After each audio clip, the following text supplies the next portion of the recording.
এই কাহিনীর সমস্ত চরিত্র এবং ঘটনা সম্পূর্ণ কাল্পনিক।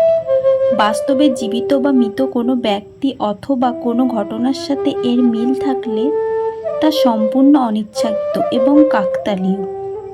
ব্যবহৃত অপরকিত ও অলৌকিক ঘটনাক্রম পরিবেশনার উপক্রম মাত্র। কুসংস্কারে বিশ্বাস করবেন না, কুসংস্কার ছড়াবেন না। ধন্যবাদ।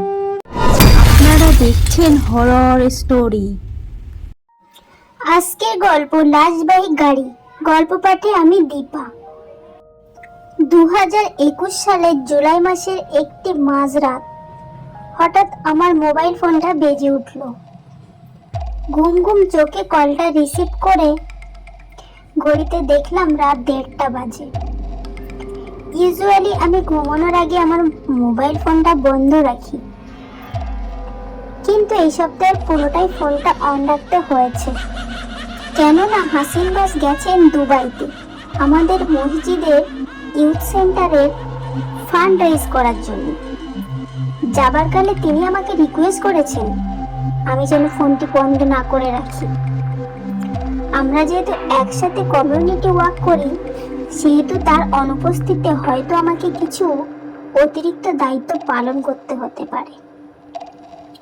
সময়ের পার্থক্যের কারণে তিনি যখন আমাকে কল করেছেন তখন অস্ট্রেলিয়াতে মধ্যরাত। এখনই আমাকে একটি ডেড বডি কালেক্ট করতে যেতে হবে। সকাল পর্যন্ত অপেক্ষা করা যাবে না, কেননা এই মৃতদেহটি যেখান থেকে কালেক্ট করতে হবে সেটি একটি এইজড কেয়ার সেন্টার। ওদের ওখানে মৃতদেহ রাখার কোনো ব্যবস্থা নেই। সকাল হলে অন্য একটি ফিউনারেল সার্ভিস কোম্পানি মৃতদেহটি নিয়ে যাবে। আর যদি ওরা মৃতদেহটি নিয়ে যায় তাহলে তারা মৃতদেহটি ক্রিমেট করবে, অর্থাৎ পুড়িয়ে ফেলবে। পশ্চিমা দেশগুলোতে কতটা ভয়ানক ঘটনা ঘটতে পারে তেমনি একটি অভিজ্ঞতার গল্প আজ আমি আপনাদের সাথে শেয়ার করব। কিভাবে কি করব বুঝে উঠতে পারছি না। এর আগে এমন কাজ করার অভিজ্ঞতা আমার কখনোই হয়নি। তার উপর এত রাতে আমাকে একা এই কাজটি করতে হবে। ভীষণ নার্ভাস লাগছে, কিন্তু কাজটি আমাকে করতেই হবে, দ্বিতীয় কোনো অপশন নেই। হাসিন ঘোষ আমাকে মোটিভেট করার জন্য বারবার কল করছেন। তিনিও জানেন আমার একার পক্ষেই কাজটি করা মোটেই সম্ভব নয়, তাই বারবার আমাকে কল করে মোটিভেট করতে সর্বোচ্চ চেষ্টা করছেন আমি যেন কাজটি যথাযথভাবে করতে পারি। শীতের রাত, বাড়ি থেকে বের হলাম। প্রচন্ড ঠান্ডা পড়েছে বেশ দিন কয়েক। বাইরে বেরোতেই মনে হলো ঠান্ডাতে জমে যাচ্ছি। গাড়ির হিটারটা আমার ঠান্ডা দমাতে পারছে না, হাত পা থরথর করে কাঁপছে। এমনিতে আমি খুব সাহসী একজন মানুষ, তবে আজ রাতে ভীষণ নার্ভাসে হয়তো ঠান্ডা একটু বেশিই লাগছে। লাশ আনতে হলে লাশের গাড়ি নিতে হবে। আমার গাড়িটা চলছে লাশবাহী গাড়ির ঠিকানায়। শীতের রাতে চারিদিকে শুনশান নীরবতা। ধীরে ধীরে গিয়ে লাশবাড়ি গাড়িতে উঠলাম। গাড়ি থেকে কর্পূর জাতীয় পদার্থের তীব্র গন্ধ নাকে লাগছে। গাড়ি স্টার্ট দিচ্ছি, কিন্তু গাড়ি স্টার্ট নিচ্ছে না। কনকনে ঠান্ডায় হয়তো ব্যাটারি ফ্ল্যাট হয়ে আছে। কি করব বুঝে উঠতে পারছি না। এত রাতে হেল্প করার মতো আশেপাশে কেউ নেই অবশ্য। গাড়ির টুল বক্সে জাম্পার কেবল খুঁজে পেলাম। আমার গাড়ির সাথে জাম্পার কেবল কানেক্ট করে কয়েকবার চেষ্টার পর গাড়িটি অবশেষে স্টার্ট নিল। একেবারে শূন্য রাস্তা। আমি আর লাইট পোস্ট ছাড়া তেমন কাউকে চোখে পড়ছে না। লাইট পোস্টগুলোর নিচে কুয়াশার চাদর স্পষ্ট দেখা যাচ্ছে। চলছে আমার গাড়ি।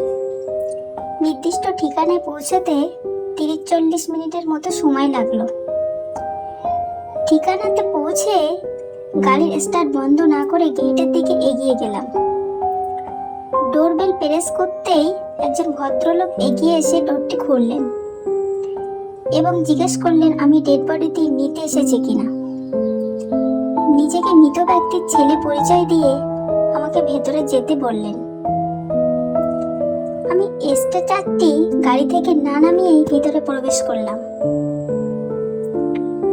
যে রুমে ডেড বডিটি রয়েছে সেই রুমের সামনে যেতেই দুজন মহিলার একজন সামনে এসে জিজ্ঞাসা করলেন, আপনি কি ডেড বডিটি নিতে এসেছেন? আমি বললাম হ্যাঁ। তাদের মধ্যে একজন মহিলা আমাকে ডেথ সার্টিফিকেট আর ক্লিয়ারেন্স সার্টিফিকেটটি বাড়িয়ে দিয়ে বললেন, এগুলো রাখুন, আপনার জন্য তৈরি করে রাখা হয়েছে। আমি গাড়ি থেকে স্ট্রেচার নামিয়ে নিয়ে আসলাম। রুমে ঢুকতেই ভদ্রলোক পিতার মৃতদেহটি স্ট্রেচারে উঠাতে সাহায্য করলেন। ডেড বডিটি বিশেষ প্লাস্টিক ব্যাগে মোড়ানো। মনে হলো ডেড বডি বহন করার জন্যই এই ব্যাগগুলো তৈরি করা হয়েছে। 3-4 জন মিলে ব্যাগের ভিতর মোড়ানো ডেড বডিটি স্ট্রেচারে উঠালেন। স্ট্রেচারের বেল্টগুলো ধীরে ধীরে লাগাচ্ছি। বেল্টগুলো লাগাতে গিয়ে অদ্ভুত এক অনুভূতি হলো আমার। মনে হলো আমি নিজেই যেন নিজের ডেড বডিটি স্ট্রেচারে স্টেপ করছি। মনে হলো অনেক দিনের অভিজ্ঞ একজন মানুষ আমি। অতি সাবধানে এমন ভাবে বেল্টগুলো লাগালাম যেন ডেড বডিতে সামান্যতম ব্যথা না লাগে। আমার সাথে সাথে ভদ্রলোক গাড়ি পর্যন্ত এলেন।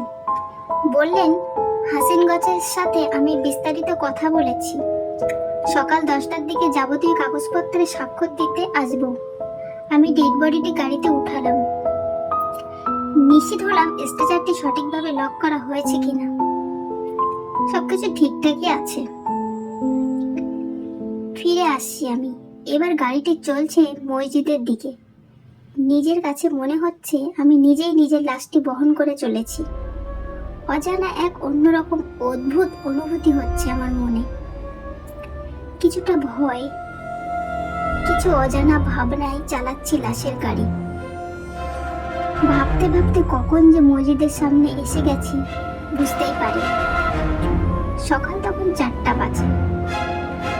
ডেড বডিটি মসজিদের ওয়াশরুমে অপেক্ষা করছে। এখনো 2 ঘন্টা বাকি। আমি বাড়ি এসে ফ্রেশ হলাম। ফজরের পর এসে দেখলাম 2 জন ভলেন্টিয়ার এসেছেন ডেড বডি ওয়াশ করার জন্য। তারা জানেন ওয়াশের পর কোথায় লাশ রাখতে হবে। আমি বাড়ি এসে একটু ঘুমিয়ে নিলাম। সকাল 10টার দিকে কল পেলাম। ভদ্রলোক অপেক্ষা করছেন। আমি তৈরি হয়ে 10 মিনিটের মধ্যেই পৌঁছে গেলাম সকল পেপার ওয়াকাস করার জন্য। অফিসের দরজায় বেশ কয়েকজন। সামনের দিকে এগুলোই ভদ্রলোক পরিচয় করিয়ে দিলেন তার 2 বোনের সাথে। আমি আশ্চর্য হলাম, মুসলিম নারীরা কিভাবে প্রায়শ্চিত্ত নারীদের ন্যায় এভাবে পর্দাহীন চলতে পারে। আমি সালাম দিলাম, কিন্তু তারা কেউ উত্তর দিলেন বলে মনে হলো না। মনের ভেতর একটু খটকা লাগলো। অফিসে গিয়ে বসতে সবাই আসলেন। ছেলেই প্রথম বললেন যে তাদের মধ্যে একটু ঝামেলা হয়ে গেছে, একান্তে আমার সাথে আলোচনা করতে চান। আমি সবাইকে অফিস কক্ষে বসিয়ে দরজা লক করে দিলাম। সবার কথা শুনে বুঝলাম বিশাল এক পারিবারিক ডিসপিউট। মেয়েরা ধর্ম মানেন না, তারা তাদের জন্মদাতাকে ক্রিমিনেট করতে চান, অর্থাৎ পুড়িয়ে ফেলতে চান। আর ছেলে চান তার বাবার ইচ্ছা পূরণ করতে। ছেলে নিজেও ধর্ম মানেন না, তবে বাবার শেষ দিনগুলোতে কাছে ছিলেন বলে বাবার ইচ্ছার প্রতি সম্মান জানাতে চান।